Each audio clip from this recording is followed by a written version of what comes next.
আমি আছি মাতারবাড়ি কয়লা বিদ্যুৎ প্রকল্পের সেলফি গেটের সামনে। আজকের এই মাতারবাড়ি বন্দরকে ঘিরে কিন্তু মহেশখালীর বিভিন্ন পেশা শ্রেণীর মানুষ এখানে উপস্থিত রয়েছেন এবং তাদের অনেকে প্রত্যাশা করছেন আজকের এই প্রধানমন্ত্রীর আগমন ঘিরে আগামী মহেশখালী সাজবে নতুন করে, বিশেষ করে স্থানীয়দের স্বার্থ রক্ষার ক্ষেত্রে এই প্রধানমন্ত্রী তারেক রহমান বেশ কিছু কাজ করবেন, বেশ কিছু সিদ্ধান্ত নেবেন। তাদের প্রধান দাবি হচ্ছে এই মহেশখালীর যে বন্দর প্রকল্প এবং কোল পাওয়ার রয়েছে এবং এবং মহেশখালী মিরা যেটি রয়েছে, উন্নয়ন কর্তৃপক্ষ যেটি রয়েছেন, সমন্বিত উন্নয়ন পরিষদ যেটি রয়েছেন, এটিতে এই তিনটি সংস্থার মাধ্যমে এবং মহেশখালী মানুষ ভাগ্য পরিবর্তন হবে এমনটাই আশা করছেন। আমার সামনে আছেন এখানকার অধিবাসী, এখানকার স্থানীয় বাসিন্দা। এই মহেশখালীর এতে মেগা প্রকল্পের কারণে মহেশখালীবাসী কী পরিমাণ ক্ষতিগ্রস্ত হয়েছেন এবং এই ক্ষতিপূরণটা লাঘব করতে তারা কি আশা করছেন বর্তমান সরকারের কাছ থেকে। আমরা মাননীয় প্রধানমন্ত্রী এবং বর্তমান সরকারের কাছে আমরা চাই এই জাতীয় গ্রেডে বিদ্যুৎ যাচ্ছে, জাতীয়ভাবে বন্দর হবে, কিন্তু আমাদের 2 ফসলি জমি, যে জমিতে আমরা সুদিনে লবণ চাষ করতাম, বর্ষা চিংড়ি চাষ করতাম, আজকে আমরা জমি হারিয়েছি, আমরা পেশা হারিয়েছি, আমাদের জীবন জীবিকা হারিয়েছি। মাননীয় প্রধানমন্ত্রীর কাছে চাই আমাদের 21 ক্যাটাগরি 10,000 পরিবারের ক্ষতিপূরণ, চিংড়ি চাষের ক্ষতিপূরণ, লবণ চাষের ক্ষতিপূরণ, তাছাড়া আমাদের পেশাহারা মানুষের যুবক ভাইদের জন্য কর্মসংস্থানের ব্যবস্থা চাই। আমরা এই মাতারবাড়ি দলগাটায় প্রায় 1 লক্ষ মানুষ বঙ্গোপসাগরের সাথে যুদ্ধ করে আছি, আমাদের টেকসই বেড়িবাঁধ আমরা চাই। তাছাড়া যারা বেকার যুবক আছে তাদেরকে প্রশিক্ষণের জন্য একটা পলিটেকনিক্যাল ইনস্টিটিউট আমরা চাই।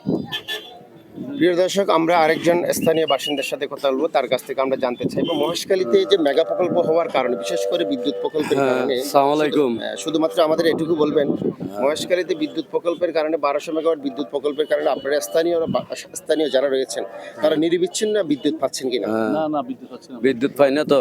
এখানে বিদ্যুতের জন্য অনেক কষ্ট রয়েছে, অনেক বাড়ি করে 24 ঘন্টায় থাকে নাই, মনে করো 3 ঘন্টা বা 2 ঘন্টা 2.5 ঘন্টা এই মতো থাকে, আর বিদ্যুৎ থাকে না। আর বিদ্যুতের জন্য কষ্টে আছি, আর আমরা কর্মহারা যারা লোক আছি আমরা অনেক কষ্টে আছি। অনেক ছেলে মেয়েরা বেকার রয়েছে এখানে, বুঝছেননি, এখানে খেতে খাওয়ার মানে কষ্ট আছে মানুষ। তো সেই জন্য আমরা চাকরির জন্য ব্যবস্থা করার জন্য আমি আবেদন করতেছি মাননীয় প্রধানমন্ত্রী, আপনাকে স্বাগতম জানাইছি আমি মতরবাড়ি আসার জন্য। এখানে আমরা চাকরির জন্য বিশেষ করে আমরা বলছি, আর মতরবাড়ির পশ্চিম দিকে আমরা একটা বেরিবান্ধর আমি একটু আপনার কাছে আমি আবেদন করছি। আর এখানে আমরা সব জায়গা জমি চলে গেছে, আমরা কাজ নাই, এখন আমরা ঠিকভাবে টাকাও পাই নাই কিছু বুঝেননি। তাই আমরা টাকা পাওয়ার জন্য কিছু ব্যবস্থা করে দিবেন এবং চাকরির জন্য কিছু ব্যবস্থা করবেন। তাহলে আমি এই নিয়ে আপনার কাছে আমি সালাম জানিয়ে আমি বিদায় নিলাম, যেন আমার মাতার বাড়ির রোগ যেন কষ্ট না থাকে, সেই জন্য আপনি ব্যবস্থা করে দিবেন। বিষয় হচ্ছে, আমরা যেটি জানি মহেশখালীতে এই যে জায়গা অধিগ্রহণের ক্ষেত্রে প্রথমত প্রতি একরে 11 লক্ষ টাকা করে নির্ধারণ করা হয়েছিল, যেই টাকায় কিন্তু এখন আড়াইখানি জমি, যেটাকে আমরা চট্টগ্রাম যেটা বলি, আড়াইখানি জমিনের দাম মাতারবাড়িতে বর্তমানে অন্তত 2.5 কোটি টাকার উপরে। সেই 2.5 কোটি টাকার পরিবর্তে টাকা দিয়েছিল মাত্র 11 লক্ষ টাকা। সেই 11 লাখ উত্তোলন করতে গিয়ে আবারও সেখানে এলওপিসের সে দালাল এবং প্রশাসনিক চক্রকে অন্ততপক্ষে 15 থেকে 20% পর্যন্ত 25% পর্যন্ত কমিশন দেওয়া হয়েছিল। সব মিলিয়ে 8 থেকে 9 লাখ টাকা তারা পেয়েছিল। এই যে এই নিজের ভূমি দেওয়ার পরে, বিটে মাটি দেওয়ার পরেও এবং স্থানীয়রা এই মেগা প্রকল্পের কারণে যে তারা সব কিছু ত্যাগ করার পরেও এখানকার মেগা প্রকল্পের মাধ্যমে বিশেষ করে মাতারবাড়ি দলঘাট সহ এই দুটো ইউনিয়ন সহ এবং মহেশখালী স্থানীয়রা কি পরিমাণ চাকরি করছেন এবং চাকরিতে স্থানীয়দের কি পরিমাণ অগ্রাধিকার দিচ্ছে বলে আপনি মনে করেন? ধন্যবাদ আমার সময় টিভিকে। আমি জানি না আসলে কোন টিভি এটা, C+।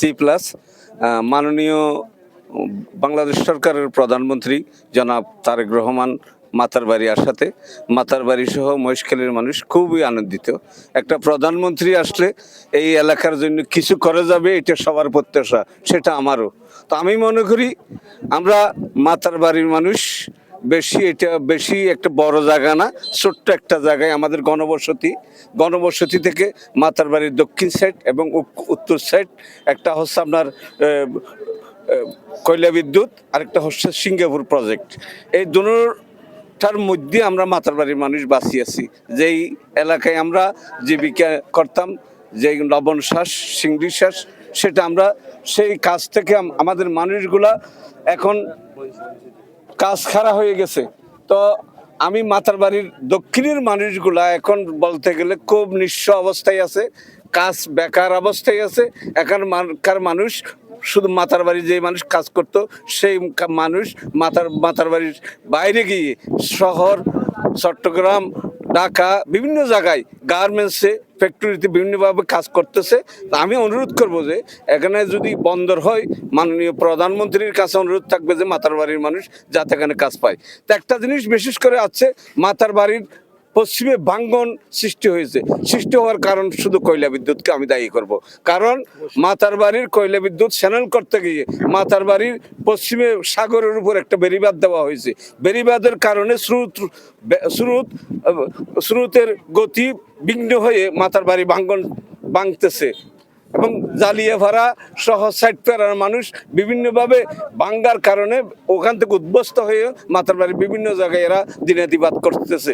আমি বলবো যে মাতারবাড়ির মানুষের জন্য, বিশেষ করে পশ্চিম সহ বিভিন্ন জায়গায় যেখানে যেখানে ভাঙ্গন সৃষ্টি হয়েছে, মাননীয় প্রধানমন্ত্রীকে আমি অনুরোধ করবো যে আপনার মাধ্যমে, আজকে এই টিভির মাধ্যমে আমি বলবো যে আপনি মাতারবাড়িতে আসছেন, আপনি এগুলো দেখছেন বিমানের, হেলিকপ্টারের মাধ্যমে আপনি দেখে গেছেন।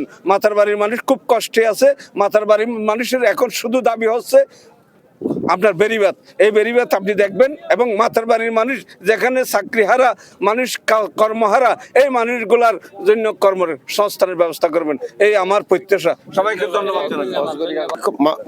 মহেশখালীর মাতারবাড়ি মেগা প্রকল্পে ঘিরে আজকের যে উচ্ছ্বসিত জনতা, তোর মধ্যে এখানের দলমত নির্বিশেষে স্থানীয় মানুষের উপস্থিতি লক্ষ্য করা গিয়েছে। এবং যেটা আমরা দেখেছি, গুলশানের নিজ বাসভবন থেকে মাননীয় প্রধানমন্ত্রী তারেক রহমান সেখান থেকে 8টা 50 সেখান থেকে রওনা দেন এবং রওনা দেওয়ার পর তিনি এখানে মাতারবাড়ি পৌঁছেন হেলিকপ্টার যোগে 10টা 52 অবতরণ করার পরে তার সাথে রয়েছেন সরকারের আরও 4জন মন্ত্রী। এবং মাতারবাড়ি সহ এবং মহেশখালীর মানুষের যেটা আশা, সেটি হচ্ছে আজকের যে এই প্রথম তিনি ক্ষমতা গ্রহণের পর থেকে মহেশখালীতে প্রথম তিনি পরিদর্শনে এসেছেন মাননীয় প্রধানমন্ত্রী তারেক রহমান।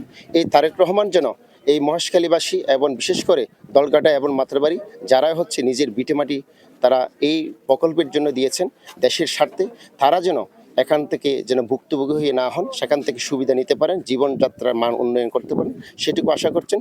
এবং এখানে যেটা 1200 মেগাওয়াট, আমার পিছনে যেটা 1200 মেগাওয়াট বিদ্যুৎ প্রকল্প যেটি দেখতে পাচ্ছেন, যেখান থেকে ইতিমধ্যে প্রায় 1140 থেকে 60 মেগাওয়াট পর্যন্ত প্রতিনিয়ত বিদ্যুৎ উৎপাদন হচ্ছে।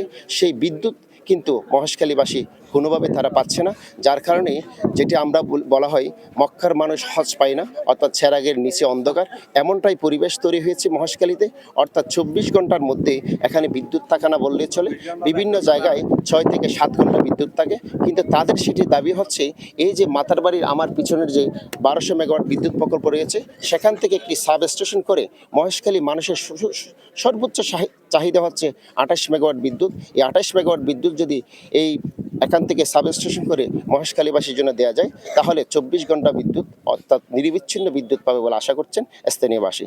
মহেশখালীর মাতারবাড়ির সেলফি গেট থেকে মোহাম্মদ ইরফান হোসেন, দৈনিক পূর্বকোণ।